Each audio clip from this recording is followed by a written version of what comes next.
Hi friends, welcome to my honey stories. నేను మీ Lakshmi. Mister monster 91 episode. జై దవడ కండరాలు బిగుసుకొని కళ్ళు చింతనిప్పులు కూరినట్లు అయిపోయాయి. మిదిన పెడరెక్క విరిచి మీదకు లాక్కుని టెల్లైసే అని రౌద్ర వదనంతో అన్నాడు.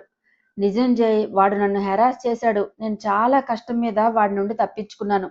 మన గొడవలు ఉంటే తర్వాత చూసుకుందాం. ప్రియ లాంటి దానికి వాడు తగినవాడు కాదు.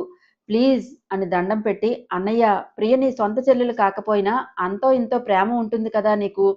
నా తాళిబొట్టు మీద ప్రమాణం చేసి చెబుతున్నాను అని బేలగా చూసింది మిథున. ప్రియ అంటే మా అందరికీ చాలా ఇష్టం మిథు. నీ మాట మీద బేసయ్యి ఈ పెళ్లి ఆపు చేస్తాను రాజయ్ అన్నాడు సంపత్. మిథున వైపు వియర్డ్ లుక్ ఇచ్చి పద అని ముందుకు వెళ్ళాడు. వెనకే సత్యం, మిథున కూడా వెళ్లారు. వాళ్ళ డిస్కషన్ ఏంటో వినిపించకపోయినా మిథు ఏదో ప్రాబ్లం అయితే క్రియేట్ చేసిందని గ్రహించి పెద్ద పెద్ద అంగలు వేసుకుంటూ ఎదురు వచ్చి, నీకు పెత్రాలు ఎక్కువైపోయాయి సంపత్, రా ముహూర్త సమయం అయింది, మనం పక్కన లేకపోతే ఎలా అని చేయి పట్టుకుంది మానస. వెయిట్, తేల్చాల్సిన లెక్కలు చాలా ఉన్నాయి, అవి తేలేక పెళ్లి గురించి ఆలోచిస్తాం అన్నాడు సంపత్. కనుబొమ్మలు దగ్గరికి చేసి, ఏంటి ఏదో విచిత్రంగా మాట్లాడుతున్నావు, ఇదేమైనా సినిమా షూట్ అనుకుంటున్నావా, డైలాగ్స్ చెప్తున్నావు, 2 జీవితాలు 2 కుటుంబాల ప్రెస్టేజ్ ఇష్యూ, అర్థమవుతోందా? ఎవరో అనాకాని ఎదవలు అనబోయి మాట తిరగేసి వాళ్ళ మాటలు పట్టుకుని ఏవేవో చేయకు అని మిథున వైపు చూసి నిప్పులు జరిగింది మానస. ఎవరు ఏం చెప్పారో నీకు తెలుసా మానస అని ఆవేశపడకుండానే అడిగారు సత్యంగారు. వాట్ డూ యు మీన్ అంటూ మామగారు అనే గౌరవం లేకుండా ఏకవచన సంబోధన చేసింది మానస. షట్ యువర్ మౌత్ మానస అని కళ్ళెరచేసి మండపంపైకి వెళ్ళాడు సంపత్. కాళ్ళు కడగడానికి సిద్ధపడుతున్నారు ప్రియాంక పేరెంట్స్. బాబాయ్ అని పిలిచి, కాసేపు ఆగండి అన్నాడు సంపత్. వంగినాయన కాస్త పైకి లేచి, ఏమైంది నాన్న అన్నారు ప్రియ నాన్నగారు. పీటల మీద మూలశంక వస్తే ఎలా మెదులుతారో అలా అసహనంగా మెదులుతున్నాడు వివేక్. వీడి ఆత్రం అంతా ఈ కాళ్ళు కడిగేసి జీలకర్ర బెల్లం పెట్టేస్తే ప్రియని కళ్ళతోనే జుర్రేయొచ్చు, చేతులతో తాకచ్చు అనే ఆలోచన అయి ఉంటుంది కామ పిశాచి. హలో వివేక్ అని పిలుపు వినిపించి తల తిప్పాడు. 4 అడుగులు ముందుకు వేసి, ప్రాజెక్ట్లో పార్ట్నర్వి, రోజు ఆఫీస్కు వచ్చేవాడివి, నీ పెళ్లికి పిలవలేదేంటి, ఇంత సీక్రెట్గా చేసుకుంటున్నావు అని ఈవిల్ స్మైల్ ఇచ్చాడు జై. సత్యంగారితో పాటు మిథున కూడా ముందుకు వచ్చింది. జై వ్యగ్యపు మాటలు, మిథున కళ్ళల్లో క్రోధం చూసిన వివేక్కి ఏదో తేడా కొట్టింది. ఎమోషనల్లెస్గా బ్లాంక్ ఫేస్ పెట్టాడు. సీక్రెట్ ఏముంది, వీళ్ళందరూ మనుషులు కనిపించడం లేదా అని మధ్యలోకి దూరింది మానస. నేను నిన్ను అడగలేదు అని యమా సీరియస్గా చెప్పి, చెప్పు వివేక్ అంటూ మరొక అడుగు ముందుకు వేశాడు. నిన్ను పెళ్లికి పిలిచేటంత చనువు మన మధ్య లేదు కదా జయదేవ్ అన్నాడు వివేక్. నాతో చనువు స్నేహం లేదు, మరి నా భార్య కాలేజ్ మేటు కదా, తనతో కూడా చెప్పలేదు పెళ్లికి రమ్మని అని నొసలు ఎగరేశాడు. ఏం సమాధానం చెప్పాలో అర్థం కాక బెత్తర చూపులు చూశాడు. పోనీ నేను చెప్పనా వివేక్ అని కవ్వించాడు. లుక్ జయదేవ్, నువ్వేదో పర్సనల్ గ్రడ్జో రాద్ధాంతం చేద్దామని చూస్తున్నట్లు ఉన్నావు, మర్యాదగా వెళ్ళిపోండి అని పీటల మీద నుంచి లేచాడు వివేక్. అరే, నువ్వు నా ఫ్రెండ్ కాదు, అలా అని పరిచయస్తుడివి కాదు, అలాంటప్పుడు నీపై నాకు పర్సనల్ గ్రడ్జ్ ఏంటి వివేక్, ఇది టూ మచ్ కదా అని. ఏం మామా అంతేనా అంటూ సాగదీశాడు. అంతే జై అని వంతపాడారు సత్యంగారు. మావయ్య, ఎవరో తలక మాసిన వాళ్ళ మాటలు పుచ్చుకొని మీరిలా ప్రవర్తించడం ఏం పద్ధతిగా లేదు అంటూ ఫైర్ అయింది మానస. బావగారు, ఏమైనా ప్రాబ్లమా ఏంటి, వీళ్ళంతా పెళ్లి దగ్గర రచ్చ చేస్తున్నారు అని కోపంగా వచ్చి అడిగాడు వివేక్ ఫాదర్. మేమేం రచ్చ చేశాము, ఉన్నదే కదా అడిగాము, ఏ నీ కొడుకు గురించి నిజాలు బయటపడతాయని భయపడుతున్నావా అని జై ర్యాష్గానే అడిగాడు. It's none of your business అని రేగాడు వివేక్ ఫాదర్. ప్రియా అని పిలిచి, కాలేజీలో నాకు జరిగిన ఇష్యూ గురించి నీకు తెలుసు కదా అని ప్రశ్నించింది మిథున. టెన్షన్గా చూస్తున్న ప్రియాంక పేరెంట్స్, అవన్నీ ఇప్పుడు ఎందుకమ్మా, ముహూర్త సమయం దాటిపోతుంది, మీరు తప్పుకుంటే మంచిది అంది ప్రియ మదర్. ఆంటీ, పెళ్లి ముహూర్తం దాటిపోతే దానికంటే బాబులాంటి ముహూర్తం పెట్టించుకోవచ్చు, జీవితమే చేజారిపోతే అప్పుడు ఏం చేసినా తిరిగి రాదు అంది మిథున. యూ డర్టీ లో క్లాస్ గర్ల్, ఏదో పన్నాగం పన్ని ఈ పెళ్లి చెడగొట్టాలనే కంకణం కట్టుకున్నావే, నీ లేకి బుద్ధి గురించి నాకు తెలియదా, ఇలా కాస్ట్లీగా బ్రతకాలని ఆశపడే కదా డబ్బున్న కుర్రాళ్ళకి నీ అందాన్ని ఎరవేసి లాగావు. మా వివేక్ నీ వలలో పడలేదనే కుళ్ళుతో పచ్చని మండపంలో రచ్చ చేస్తున్నావు నిన్ను అంటూ చేయి లేపింది మానస. జై రియాక్ట్ అయ్యి ముందుకు వచ్చేలోపే మిథున ఎత్తిన చేతిని పట్టుకోవటం, లాగి పెడేళ్ళ 2 పీకటం కూడా జరిగిపోయాయి. దెబ్బ తగిలిన ఫోర్సుకు వెళ్లి సంపత్ కాళ్ల మీద పడింది మానస. తను పైకి లేపగా ఏదో కంప్లైంట్ చేసేలోపు తను మరో 2 పీకాడు సంపత్. పెళ్లికి వచ్చిన అతిథులందరూ లైవ్ షో చూసినట్లు మంచి ఇంట్రెస్టింగ్ గా చూస్తూ ఒకటే గుసగుసలాడుకుంటున్నారు. సంపత్ అంటూ అరిచింది మేకప్ కోతి. అదేనండి మానస పాప మదర్. ఏంటండి ఇదంతా అని భయంగా అడిగింది సత్యం భార్య శారద. మన కళ్ళు మూసుకుపోయి మన చేతులారా ప్రియ గొంతు కోయబోయాం శారదా అని బాధగా అన్నాడు సత్యం. అంకుల్ ఇదంతా కుట్ర, మీరు నమ్మకండి. ఈ పెళ్లి చెడగొట్టాలని చూస్తున్నారు. ఈ మిథున క్యారెక్టర్లెస్ గర్ల్. కావాలంటే కాలేజీకి వెళ్ళి ఎవరిని అడిగినా చెప్తారు. ప్రియా ట్రస్ట్ మీ అంటూ అడుగు ముందుకు వేశాడు వివేక్. స్టాప్ దేర్ అని అరిచింది ప్రియాంక. మిథు నేను రాకముందు నిన్ను హెరాస్ చేసింది వీడేనా అని కళ్ళ నుండి నిప్పులు చెరుగుతూ అడిగింది. అవును అన్నట్లు తల నిలువునా ఊపింది మిథున. యూ స్కౌండ్రల్, నువ్వో గోముఖ వ్యాఘ్రానివని తెలుసుకోలేకపోయాంరా. ఆడపిల్లల మాన ప్రాణాలతో ఆటలాడే నీకు నేను కావలసి వచ్చాన్రా అని. అన్నయ్య వీడిని బయటకు నెట్టండి అంటూ అరిచింది ప్రియాంక. ప్రియా అదంతా అబద్ధం, నేనేం తప్పు చేయలేదు. ఈ మిథున ఒక ఫ్రాడ్, ప్లీజ్ అంటూ బెగ్ చేశాడు. చంపేస్తాను ఇంకాసేపు ఇక్కడే ఉంటే అని. డాడ్ మీతో చాలాసార్లు చెప్పానే, తనే మిథున నా ఫ్రెండ్. నాకు ఈ పెళ్లి వద్దు, వీడస్సలు మంచివాడు కాదు, తన మీద అఘాయిత్యం చేయబోయాడు అంటూ తండ్రి గుండెల మీద పడి ఏడ్చింది. ప్రియా నా మాట విను అంటుంటే ఆమె చీత్కారమైన చూపులు వివేక్లో మంటలు రేపాయి. ఏయ్ ఇదంతా నీ వల్లనే. ఆ రోజే నిన్ను చంపేస్తే నాకు మనశ్శాంతిగా ఉండును. నా లైఫ్ స్పాయిల్ చేస్తావే అంటూ మిథున మీదకు ఉరికాడు ఆవేశంతో విచక్షణ కోల్పోయి.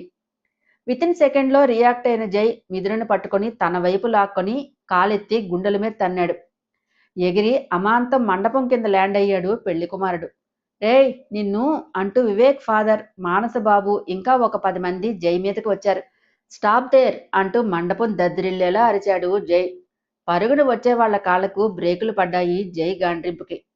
వియర్డ్ లుక్తో ప్రాణాల మీద ఏ మాత్రం తీపి ఉన్నా ఎక్కడ వాళ్ళక్కడే ఆగిపోండిరా.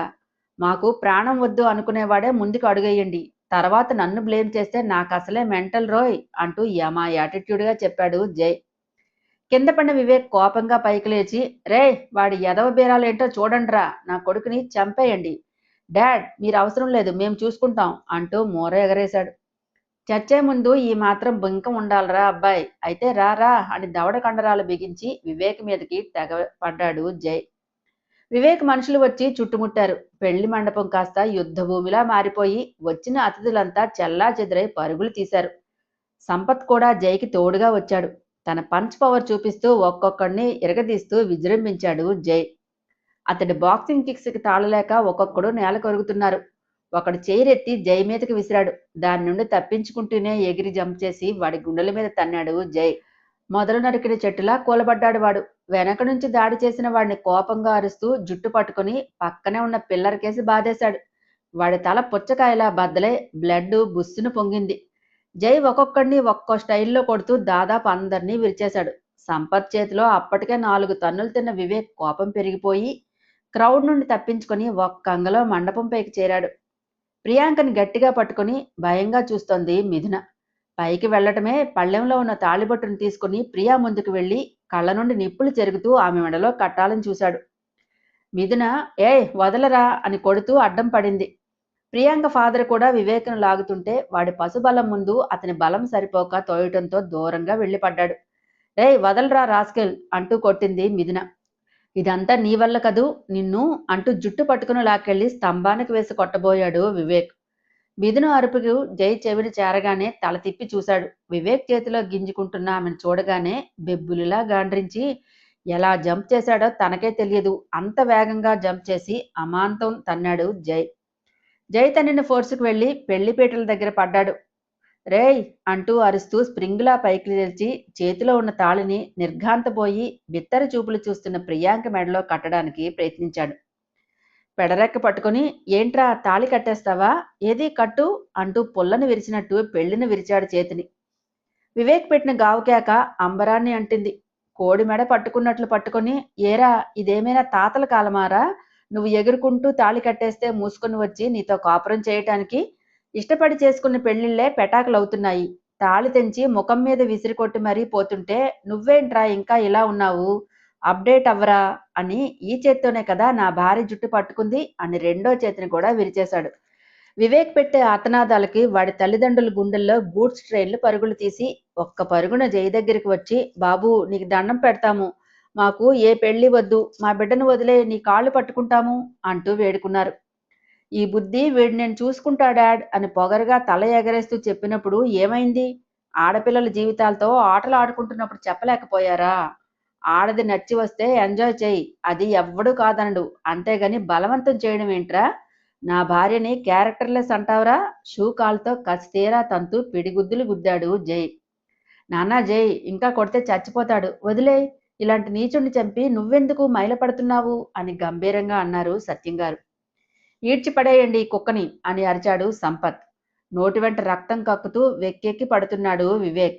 ఇంకో దెబ్బ పడితే చావటం ఖాయం, కొన ఊపిరి ఉందంతే. మానసి ఏడుస్తూ వచ్చి వివేక్ని లేపి ఒడిలోకి చేర్చుకొని మిథున వైపు కోపంగా చూసింది.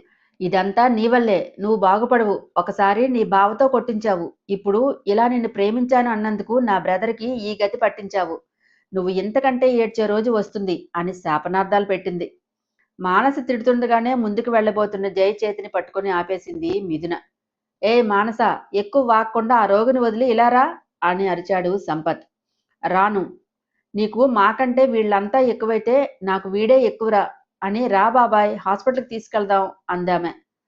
ఒక అడుగు నన్ను మీరి వేస్తే మళ్ళీ జీవితంలో నీ మొహం చూడను అంటూ వార్నింగ్ ఇచ్చాడు సంపత్. అవసరం లేదు, నువ్వెంత సెల్ఫిష్‌వో చూశాక ఇంకా నీతో కలిసి ఉండటం జరగదు అని పొగరుగా చెప్పి వివేక్‌ని అప్పగించి వెనకే వెళ్ళింది.